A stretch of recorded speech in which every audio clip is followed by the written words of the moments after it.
అందరికీ హాయ్ అండి. అందరికీ కార్తీక పౌర్ణమి శుభాకాంక్షలు. మీకు అందరికీ ఒక మంచి చిట్కా చెప్తాను. అదేంటంటే ఆరోగ్యానికి సంబంధించిన చిట్కా. ఉసిరికాయలు శుభ్రంగా కడిగి ఆరబెట్టుకోవాలి తడి లేకుండా. వాటిని తర్వాత ఇలా చిన్న చిన్న ముక్కలుగా కట్ చేసుకోవాలి. ఎలా చేయాలో నేను ఇప్పుడు చూపిస్తాను. ఇది ఉంది కదా, చాక్ తీసుకొని ఇలా చిన్న చిన్నగా కట్ చేసుకోవడమే, ఏమీ లేదండి.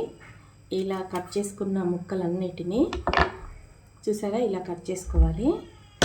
వీటన్నిటినీ మనము గాజు సీసా తీసుకోవాలి. గాజు సీసాలో పెట్టుకుంటేనే మంచిదండి. అందుకనే నేను రెడీగా పెట్టుకున్నాను. దీనికి కూడా తడి లేకుండా ఆరబెట్టుకోండి. ఇప్పుడు ఇవన్నీ ఇందులో వేసేయండి ముక్కలన్నీ. నేను కొంచెం ముందే కట్ చేసి పెట్టానండి, అందుకని కొంచెం నల్లగాని ఉసిరికాయ ముక్కలు ఇలా వేసుకోండి. ఇప్పుడు దీంట్లో చూడండి, తేనె ఇలా వేసుకున్న ముక్కల పైన మనం ఇలా తేనె వేసి పెట్టుకోవాలి. ఇవి కొంచెం మునిగేటట్టు వేసుకోండి. కొంచెం కలుపుకోవాలి అన్నీ కలిసేటట్టు.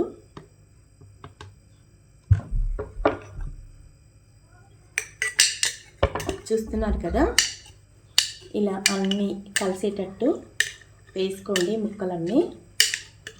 ఇది మనకి రోజు ఎర్లీ మార్నింగ్ ఇలా ఒక 5-6 ముక్కలు తీసుకొని, అంటే ఒక్క ఉసిరికాయ అంతా తీసుకొని తిన్నామనుకోండి, మనకు ఆరోగ్యానికి చాలా మంచిది. అందుకనే నేను మీకు చూపిస్తున్నాను. ఇంకా తేనె వేయాలి ఇందులో, ఇంకా వేద్దాము. మనం మందులకు పెట్టే బదులు ఇలా ఆరోగ్యానికి సంబంధించిన చిట్కాలు మనమే తయారు చేసుకున్నాం అనుకోండి, మనకి ఎంతో యూజ్ఫుల్గా ఉంటుంది. అందుకనే నేను మీకు ఈ చిట్కా అయితే చెప్తున్నాను. తప్పకుండా అందరూ ట్రై చేయండి. మన ఛానల్ని అయితే ఫస్ట్ టైం చూస్తున్నట్టయితే ముందుగా మన ఛానల్ని సబ్స్క్రైబ్ చేసుకోండి. పక్కనే ఉన్న గంట సింబల్ని నొక్కండి, ఆల్ అని వస్తుంది, దానికి కూడా క్లిక్ ఇవ్వండి. అప్పుడే నేను పెట్టే వీడియోలన్నీ మీకు నోటిఫికేషన్గా వస్తాయి. తప్పకుండా సబ్స్క్రైబ్ చేస్తారని ఆశిస్తున్నానండి.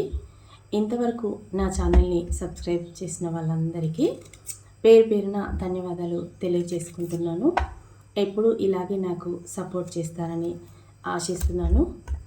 మరొక్కసారి మన ఫ్యామిలీ మెంబర్స్ అందరికీ కార్తీక పౌర్ణమి శుభాకాంక్షలు. తప్పకుండా మీరు కూడా ఇలా శుభ్రంగా ఉసిరికాయలను కడిగి పెట్టుకొని ఆరబెట్టుకోండి తడి లేకుండా.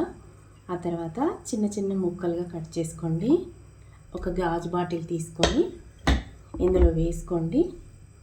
ఆ తర్వాత ఇలా తేనెను వేసి పెట్టుకోండి. రోజు ఎర్లీ మార్నింగ్ తినండి, మనకు కావలసినంత సి విటమిన్ వస్తుంది. తప్పకుండా అందరూ ట్రై చేయండి. ఇంట్లో అందరికీ ఎన్నో పనులు చేస్తూ ఉంటాం కదా, మన ఆరోగ్యానికి సంబంధించిన ఈ చిన్న పని ఆడవాళ్ళందరూ తప్పకుండా చేసుకోండి. సి విటమిన్ ఎంతో మంచిది అందరికీ. ఒక్కదానికని ఏం కాదు, హెయిర్ కోసమైనా, ఫేస్ కోసమైనా, ఇంకా ఆరోగ్యంగా ఉండడానికి కోసమైనా ట్యాబ్లెట్స్ వాడకుండా ఇలా సి విటమిన్ వచ్చే ఇలాంటి చిట్కాలను పాటించండి. తప్పకుండా అందరూ ఆరోగ్యంగా ఉండండి. మనం ఒక్కరం ఇలా కష్టపడి చేసి అందరికీ తినిపించామనుకోండి, మన కుటుంబం అంతా ఆరోగ్యంగా ఉంటుంది. ఇంకా మనం హాస్పిటల్కి వెళ్ళకుండా చిన్న చిన్న వాటికి ఇలా ఇంట్లోనే తయారు చేసుకున్నాం అనుకోండి, మనకు కూడా హ్యాపీగా ఉంటుంది కదా. ఏమంటారు? మన కోసం మనం ఇలా చిన్న పని చేసుకోవడంలో ఎంతో ఆనందం ఉంటుంది కదా. కేవలం ఆడవాళ్ళే చేయాలని ఏమీ లేదండి, ఇంట్లో ఎవరైనా చేయొచ్చు. కొంచెం ఆడవాళ్ళకి హెల్ప్ చేస్తే బాగుంటుందన్న ఉద్దేశంతో చెప్తున్నాను. వీలున్న వాళ్ళు ఎవరైనా, ఇంట్లో పిల్లలైనా పెద్దలైనా ఎవరైనా ఇలా తయారు చేసి పెట్టండి. ఇంటిల్లిపాదికి సరిపోయేంత చేసుకోండి. నేను ఫస్ట్ టైం చేశాను, అందుకనే కొంచెం టేస్ట్ చేశాను, చాలా బాగుంది. ఇంకా నేను కంటిన్యూగా చేస్తూ ఉంటాను. ఇది మార్నింగ్ చేశాను, ఈవినింగ్ వరకు చూడండి, తేనె అసలు కనిపించట్లేదు. రసం అంతా ఊరింది, ఉసిరికాయ రసం తేనె రెండు కలిసిపోయి అదొక రకం చాలా టేస్టీగా ఉంది. నాకైతే చాలా నచ్చింది. నాకు మా వారికి ఇది సరిపోతుంది. ఫస్ట్ టైం కదా అని పావు కిలో తీసుకొచ్చారు. ఇంకా నెక్స్ట్ టైం 1 కేజీ అయినా వేసుకోవచ్చు.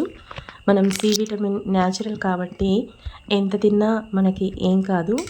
అందుకని కొంచెం కార్తీక మాసంలో ఉసిరికాయలు ఎక్కువ దొరుకుతాయి కాబట్టి 1 కేజీ అయినా తెచ్చుకొని ఇలా చేసి పెట్టుకోండి. మేమిద్దరం కాబట్టి పావు కిలో తెచ్చుకున్నాము. ఇంకా ఎక్కువ సంఖ్య ఉన్నవాళ్ళు కేజీ అయినా తెచ్చుకొని ఇలా చేసుకోండి. ఏమీ ఖరాబ్ కాదు. రోజు కొంచెం తినండి. అందరూ ఆరోగ్యంగా ఉండండి. ఉసిరికాయలను చిన్న ముక్కలుగా కట్ చేసి ఎండబెట్టుకొని కూడా రోజు తినొచ్చు. అలా కూడా చేసుకోవచ్చు.